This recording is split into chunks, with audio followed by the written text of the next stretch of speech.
Hello hello everyone. So guys, ఈ రోజు వీడియోలో ఏంటి అంటే Gokaraju Rangaraju institute of technology and అలాగే వర్ధమాన్ కాలేజ్ ఆఫ్ ఇంజనీరింగ్ ఈ రెండింటికి సంబంధించిన కట్ ఆఫ్ ర్యాంక్స్ అనేవి చూద్దాం. అండ్ ఇంకోటి ఏంటి అంటే నేను చెప్తున్నప్పుడు ప్యారల్ గా మీరు రాసుకోవడానికి అయితే ట్రై చేయండి, ఓకేనా? సో యా, ఇక్కడ మీకు ఈ డిఫరెంట్ టైప్స్ ఆఫ్ బ్రాంచెస్ అనేవి ఉన్నాయి, మీకు క్లియర్ గా కనిపిస్తుంది అనుకుంటున్నాను. అండ్ అలాగే first of all CSE and అలాగే దాని specializations IT and remaining branches కూడా కొంచెం చూద్దాం, ఓకేనా? సో ఇది సిఎస్సి అనమాట. సో మీకు మెల్లగా స్క్రోల్ చేస్తాను అండ్ ఎక్కువ టైం తీసుకుంటుంది కాబట్టి నేను మాక్సిమం ఏం చేస్తానంటే లైక్ మీకు స్క్రోల్ చేయడానికి ట్రై చేస్తాను. ఎక్స్ప్లెయిన్ చేస్తూ ఉంటే లైక్ మోస్ట్ టైం తీసుకుంటుంది కాబట్టి, ఓకేనా? మొత్తం ఐ థింక్ 40 అలాటెడ్ స్టూడెంట్స్ చేశారనమాట last time. So next CSE specializations గురించి చూద్దాం. ఆర్టిఫిషియల్ ఇంటెలిజెన్స్ ఆర్టిఫిషియల్ ఇంటెలిజెన్స్ మొత్తం 19 మెంబర్స్ అనమాట, ఓకేనా? So next data science. So data science లో జస్ట్ 13 మెంబర్స్ మాత్రమే తీసుకున్నారు. And next one electronics and communication engineering, మొత్తం 14 మెంబర్స్ అనమాట. సో మీ యొక్క క్యాస్ట్ అండ్ అలాగే దాని యొక్క ర్యాంక్, రెస్పెక్టివ్ ర్యాంక్ అనేది రాసుకోవడానికి అయితే ట్రై చేయండి. త్రిబుల్ సారీ, ఐటీ చూపించేది అనుకుంటా. సో ఐటీ కూడా చూపిస్తా. ఐ థింక్ ఐటీ మిస్ అయింది. సో ఇది ఐటీ అనమాట, ఓకేనా? సో మొత్తం 20 మెంబర్స్ తీసుకున్నారు. So next one mechanical. So mechanical లో ఓన్లీ 7 మెంబర్స్ మాత్రమే. సివిల్ సివిల్ లో ఓన్లీ 6 మెంబర్స్ మాత్రమే తీసుకున్నారు అనమాట. సో ఇది GR like Gokaraju Rangaraju institute of technology గురించి.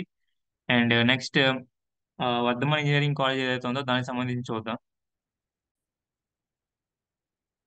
సో ఇది Vardhaman college of engineering Shamshabad అనమాట. సో దాని యొక్క కోడ్ చూడండి, విఎంఈజీ, ఓకేనా?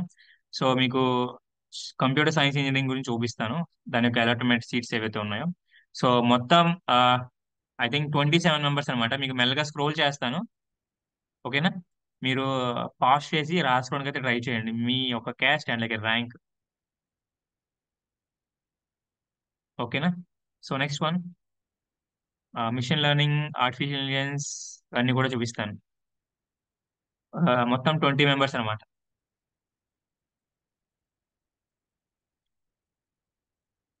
Next one data science.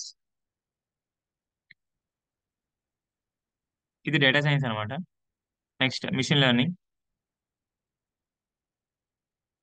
మొత్తం 7 members. Next one information technology, IT. So ఐటీలో మొత్తం 20 మెంబర్స్ అనమాట. మీకు జస్ట్ ఇలా ఉంచుతాను, మీరు ఐ థింక్ స్క్రీన్ షాట్ కానీ ఆయిల్స్ ఫోటో కానీ తీసుకోవడానికి అయితే ట్రై చేయండి. సారీ, రాసుకోవడానికి అయితే ట్రై చేయండి. నెక్స్ట్ వన్ ఈసీ, త్రిబుల్ అవన్నీ కూడా చూద్దాం. సో ఇది ఈసీ సంబంధించిన కట్ ఆఫ్ ర్యాంక్స్ అనమాట. సో మీకు మొత్తం 19 మెంబర్స్ సెలెక్ట్ అయ్యారు. క్యాస్ట్ అండ్ అలాగే ర్యాంక్ ఈ రెండు కూడా రాసుకోండి. Next triple.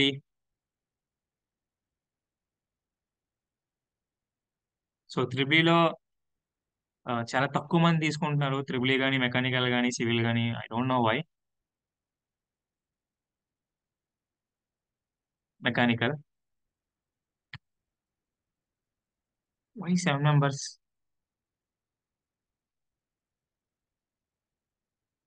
Civil engineering 6 members.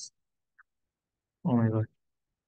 ఓకేనా? సో ఇది Vardhaman college of engineering and అలాగే Gokaraj Rangaraj institute of technology సంబంధించిన కట్ ఆఫ్ ర్యాంక్స్ అనమాట ఇది. సో నేను ఆల్రెడీ కొన్ని చేశాను, మిగతా కూడా ఉంటే ఒకసారి అవి చూడండి. చూసి మీ యొక్క క్యాస్ట్ అలాగే ర్యాంక్ కూడా రెండు రాసుకుంటే మీకు చాలా చాలా యూటిలైజ్ అవుతుంది అనమాట. మీకు ఎప్పుడైతే మీరు ఫైనల్ గా కౌన్సిలింగ్ సంబంధించిన కట్ ఆఫ్ లిస్ట్ అనేది పెడతారో, లైక్ కాలేజ్ లిస్ట్ అనేది పెడతారో, అప్పుడు ఇది చాలా చాలా యూజ్ అవుతుంది. ఇప్పుడు మీకు అర్థం కాకపోవచ్చు, but at the time of counselling అనేది మీకు తెలియకుండానే అనవసరంగా రిగ్రెట్ అవుతారు అనమాట, ముందే రాసుకోవాల్సింది కదా అని చెప్పి, ఓకేనా? సో అప్పుడు బాధపడడం కంటే ఇప్పుడే మీకు చాలా టైం ఉంది కాబట్టి కూర్చొని రాసుకుంటే చాలా better. Hope you guys understand. So thank you very much. జై హింద్.